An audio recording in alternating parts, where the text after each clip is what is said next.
Hey folks, Matt Sharp here with another Pacific Angler Friday Fishing Report. We're filming for the back end of April. It's almost May, so if it's nowhere near early May, click up here. This is a link to all the Friday Fishing Reports. We do it most weeks, so I should have something more up to date for you. I wanted to start off by saying I hope everyone's being safe out there, I hope everyone's staying healthy out there, and I hope everyone's respecting health measures that are put in place. That said, I still think that getting out on a lake, getting out on a river by yourself is one of the world's best social distancers, and it's darn good for mental health. So we're gonna go over the fisheries because May is a cool month to get out fishing. It's a month of flux when it comes to weather, and if you know the game when it comes to the fisheries, flux can be good. It can be some of the best fishing of the year if you know how to understand it. We're gonna talk you guys through a number of the fisheries that are available right now, as well as some of the ones that aren't and have regulation changes that you need to be aware of. First off, we're gonna talk about rivers, because freshet was kicking in and we expected rivers to blow out, but we've seen that sort of stall out. So there's still some opportunity this week for the Harrison, the Vedder, as well as the Squamish. We're gonna talk about some regulation changes on the Vedder, but definitely worth getting out to all three over the next short while. The next one is the interior. Now, I hate you guys that are up in the interior and get there right now. I wish I was lake fishing. For those up there, it looks like it's shaping up to be a pretty good early season. We've heard a number of ice-off reports. Sterling has more details in the written version of the report down below that comes out at the end of Friday. Now, for everyone that's stuck down here or stuck somewhere and they can't get to their favorite lake, I've got another fly for you. We did the What's in My Lake fly box last week as a re-release, and Andre's got a fly to add to that. He's got a really cool dragonfly pattern that I'm going to share with you guys in the middle of the report. On the saltwater front, the minister has still not made a regulation change.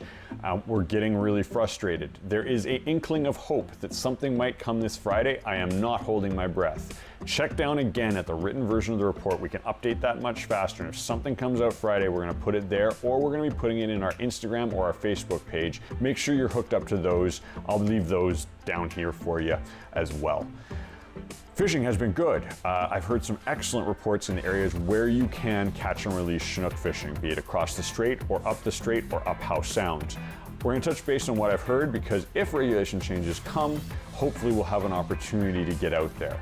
Also, bottom fishing is open May 1. You'll definitely want to check that out. Make sure you know your regs. There's certain areas around the Vancouver area that you can get out and retain lingcod and rockfish after May 1. I'll have more details in the written as well for that. Last one is the Capilano. You guys have been asking for Capilano reports, and quite honestly, there wasn't much to report on. There's some steelhead kicking through, but the end of April is a good time to start looking for the early run of coho that come. It's not prime time yet. It's usually around the back end of May that things really start ramping up. If you want to get out for a hike in your local area, the Capilano is an excellent one to stretch the legs and look for some early fish. Taylor has some details on what to expect in this fishery over the next couple months in the written version of the report. All right, as always, guys, you want to see more reports like this, hit that subscribe button, hit that like button. Let's get into her.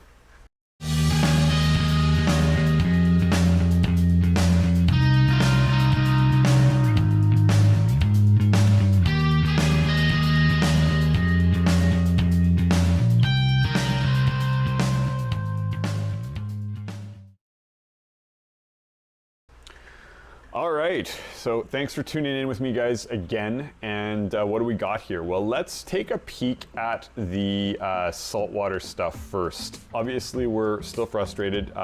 Bob Zimmer came up with another great piece. I'm going to link that up here, going over the impact that this decision, or lack of a decision, has happened by the minister. You guys have heard me rant a bunch. I'm not going to rant more about it. Hopefully, we hear something this Friday. Keep your eyes on it. I'm not holding my breath. But for those that can get out in the areas where there is catch and release only for Chinook salmon, the reports have been excellent. My buddy Colin sent me this. He went out, beautiful flat calm day, put the rods down and was catching fish almost immediately, double headers. So there's lots of fish out there, and he did note that almost all of them were hatchery clipped fish, which is frustrating because those fish are not stocks of concern. But hopefully the minister is going to listen to science in the next short little bit here. If you're getting out, fish are relatively deep right now, and if you are worried about the areas where you are fishing, I'll put the map up here, but I recommend you call into the shop if you want more details. Look at the past reports that Jason did in the Friday Fishing Report, where we lay out those regulations really clearly so you know you're playing by the rules. On the local front, when it comes to rivers in our area, I was expecting us to really ramp down river fishing because of freshet. What is freshet? Well, all the snow built up in the hills that we love skiing on melts. The first big heat spell, usually back end of April, May, triggers it. We thought it was kicking in about 2 weeks ago, but it seemed to have stalled out a bit. And let's just take a look at the river levels here. So this is Squamish, real-time hydrometrics. Oh, that's not Squamish, that's probably Vedder. Here's Harrison, and here we go. Here is Squamish. And you can see she's dropped. She sort of came up to like a 3.2, 3.3, which is a total fishable level. The water gets a little bit dirty, it's a little more challenging, but she's dropped right back down, and 2.6, 2.7 is literally one of my favorite heights for this river. She'll have a little bit of a tea color to her from the snow melt, but definitely worth getting out. Our reports have been okay. It hasn't been an awesome season up that way when it comes to bull trout, but it's definitely worth looking at right now. Make sure you got fry patterns in your box. The fish are still aggressively feeding on salmon fry, be it cutthroat or bull trout or rainbows. And then maybe some of your larger colorful patterns, big pink patterns, big black and blue patterns for the elusive steelhead that are up there. Remember to catch and release with a lot of care when it comes to those steelhead. We did hear of some pretty bad reports where some guys found some cleaned fish pieces on the lower river, and I really have to stress for you guys that if you're getting out there, it's not cool to take a fish on this system. From bull trout to steelhead, they're all very sensitive, and we need to respect the catch and release regulations out there. So whoever that was, it's not cool, it's not respectable. It's really actually going to hurt us all as fishermen, so please don't do that. You got buddies that are like, I'm gonna keep one for the fire or the shore lunch, I'll just hide it in my pack. Ask them not to do that. It is a really big deal on this system. We have seen a lot more pressure on it, and I do think that has affected the populations just from the amount of pressure, as well as illegal poaching going on by people who are maybe new to fishing and don't really understand the implications of killing a bull trout or of killing a steelhead, God forbid. Anyway, long story short, get out there. Gear fishing is also excellent this time of year. Definitely worth a look. When we roll it out to the Vedder, we see a similar thing where it is coming down a little bit. Let me just make sure I've got it here. Yeah, there we are. It's sort of stabilized. It's still high. It's still a little dirty. There might be some opportunities there. Regulations change on the 1st, and I want you guys again to look down at the Friday Fishing Report. Alex is going to detail out exactly how those regulations change, where you can't gear fish anymore, where it's fly fishing only.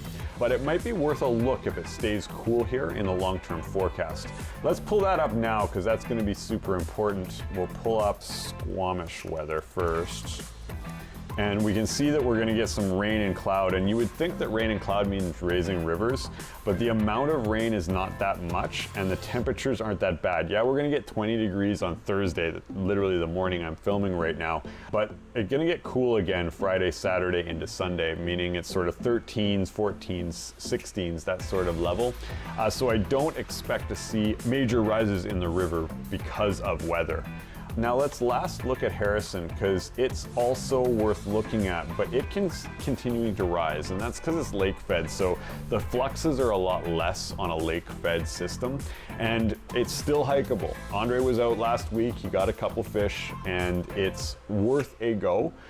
It's a little harder to hike around at this level, but it's still possible. If you have a boat and you were saying, hey, I wanted to go to the interior, it is a river, be safe, but taking a boat out on this system can be really cool, whether it's an inflatable or a small tin can. You can chase down cutthroat with a boat really nicely in the lower river. So definitely something to look at if you were maybe planning an interior trip that's now canceled. Okay, what do I got for you next? Let's take a look at Andre's fly. It is a cool dragonfly with some foam built in. Fairly simple, fairly easy to tie. I'm gonna leave links up here. I'll also leave links at the back end of the report. Worth playing around with. I love fishing dragons when it comes to searching a lake. The Gompus is my go-to, but this one should fill the bill. It'll be interesting to race them head to head. But if you don't have dragonfly style patterns in your box and you're going to the interior later or plan to go when we can go, make sure you've got them in the box. They are a staple for me, and this one looks really good. I expect it to be a producer. All right, that's everything I've got for you guys this week. I hope you guys are all staying safe. Hope you're all staying healthy. I hope you're getting outside and going fishing. I'm gonna put that what's in my fly box video that we showed last week up here. If you guys missed it, it's the what's in my lake style box. And I'm gonna put Andre's fly up here. It's that dragon, definitely worth putting into the same lake box when you're looking at bread and butter patterns. As always, you wanna see more reports like this, click the like button, hit the subscribe button. We'll catch you in 2 weeks.